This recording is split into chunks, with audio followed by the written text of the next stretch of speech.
Welcome to the Nevis Newscast for Wednesday, January 26th, 2022. I am Bronte Swanston Hendrickson. In honor of Cervical Cancer Awareness Month, the Ministry of Health is hosting its annual Pap Smear Drive on Saturday, January 29th, 2022 at the 6 health centers on the island. Senior health educator in the Health Promotion Unit, Chevany Nisbet, is encouraging persons to support the activity. We are encouraging persons to get screened for cervical cancer, and this takes place in the form of a Pap smear. And we are encouraging persons to take part in our screening. It will take place on the 29th of January, which is a Saturday, and it starts from 8 a.m. to 12 p.m. and will be held at all of the health centers on Nevis. Nisbet also made a plea to young women on the island to participate in the screening. This year, we are most encouraging persons who've never had a Pap smear done, and especially those younger persons. We are targeting the younger population to get a Pap smear. There's some persons who have the notion that if you don't have a child, or if you're not as sexually active as you think you should be to get a Pap smear, that you don't need to get a Pap smear. But we're encouraging persons who've never had a Pap smear before, even if you consider yourself an older person and you've never had a Pap smear before, we're asking that you come and get your Pap smears done. Now, cervical cancer is one of the most preventable and treatable forms of cancer as long as it's detected early and it is managed effectively. Up to 93% of cervical cancers are preventable through screening. According to Nisbet, Pap smears are done weekly at the 6 health centers on the island. For more information, visit the Nevis Health Promotion Unit at Jews Street or call them at 469-8010 or 469-7470. The Department of Public Health is hosting a raffle dubbed Let's Get Vaxxed to encourage persons to get vaccinated against COVID-19. Prizes include a 60-inch smart television. Senior health educator in the Health Promotion Unit, Chevany Nisbet, also mentioned the additional prizes to be won. We are targeting persons between the ages of 12 to 21.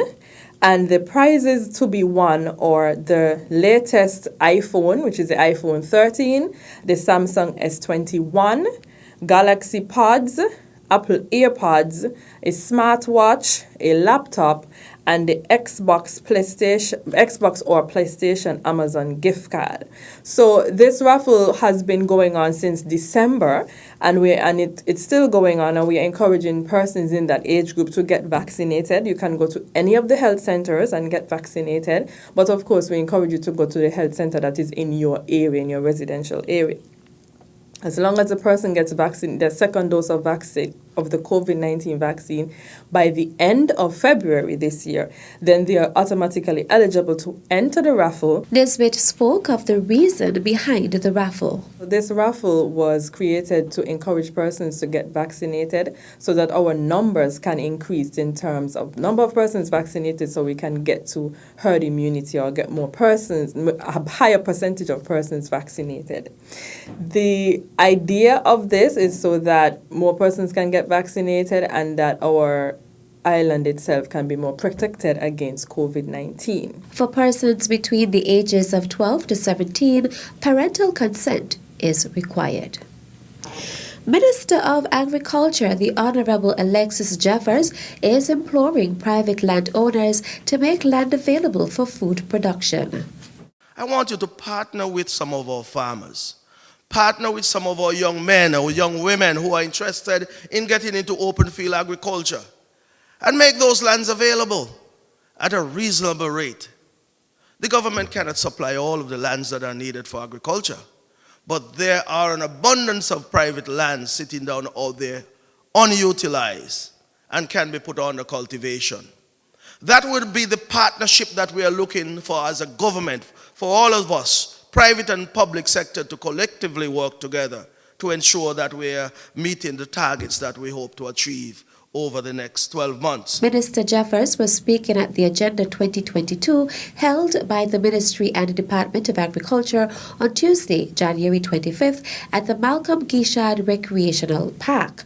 The Agriculture Minister noted that the factors of production are land, labour and capital, and the department will assist with providing free seedlings to farmers.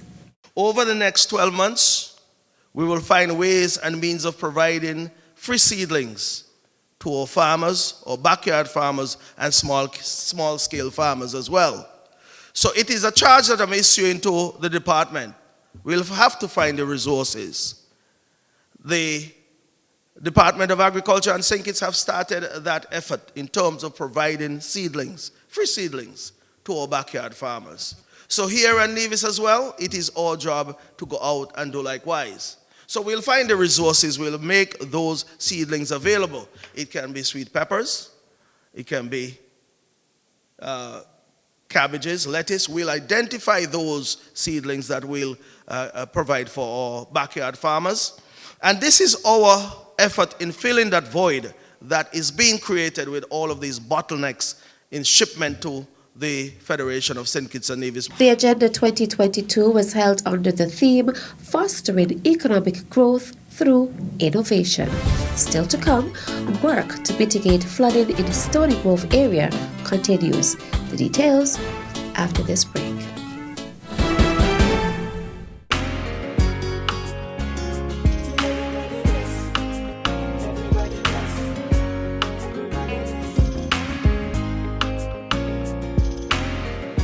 My name is Jaden Walters. And my name is Alicia Walters. And we are proud students of the Nevis International Secondary School.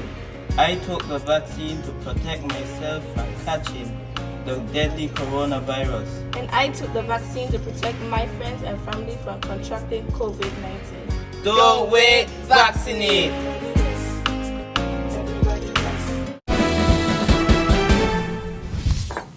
Welcome back.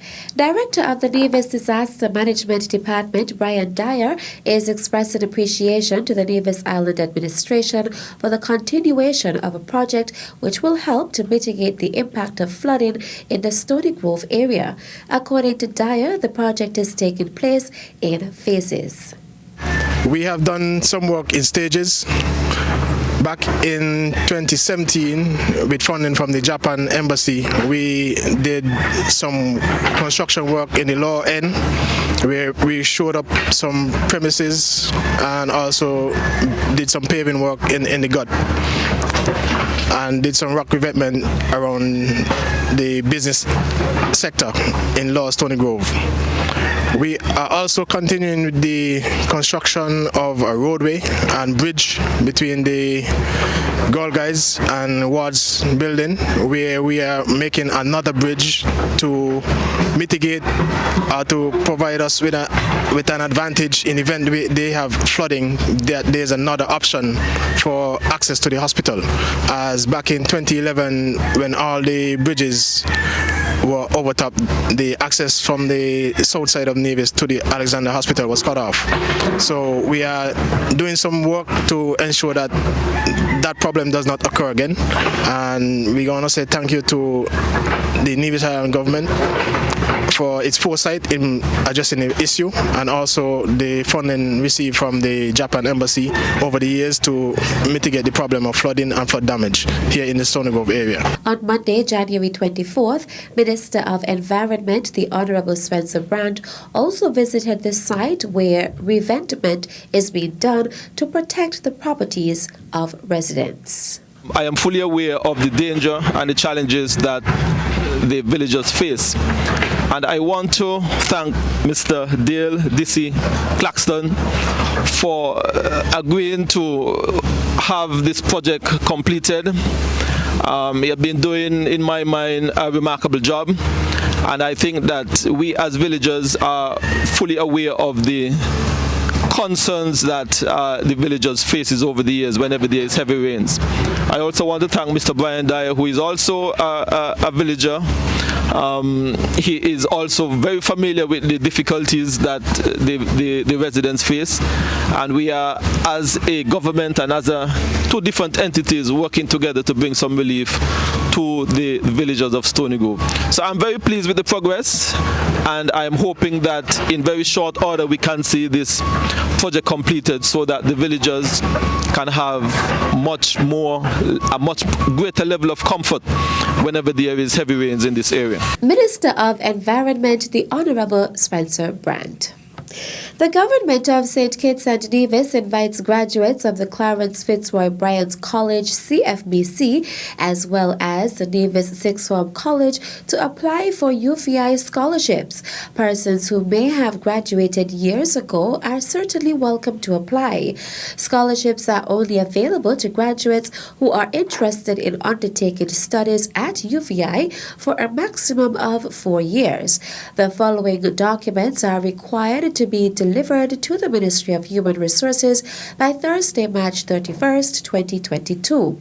1 original and 1 copy of your completed application form, 1 original and 1 certified copy of birth certificate, originals and certified copies of high school and college certificates of qualification, and 1 original and 1 certified copy of university acceptance letter. Application forms are attached or can be collected from the Ministry of Human Resources, Nevis Island Administration, located on the 2nd floor of the Social Security Building, Pinnis Estate. Should you have any other concerns or questions, please do not hesitate to contact Mrs. Shanola Murray Gill, Mrs. Shelley Jones Liberd, or Miss Jamila Adams. For support whilst applying to the University of the Virgin Islands, please contact Dr. Eustace Esdale. And that's it for this edition of the Nevis Newscast. On behalf of all of us here at the Department of Information, I am Bronte Swanston Hendrickson. Thank you for viewing.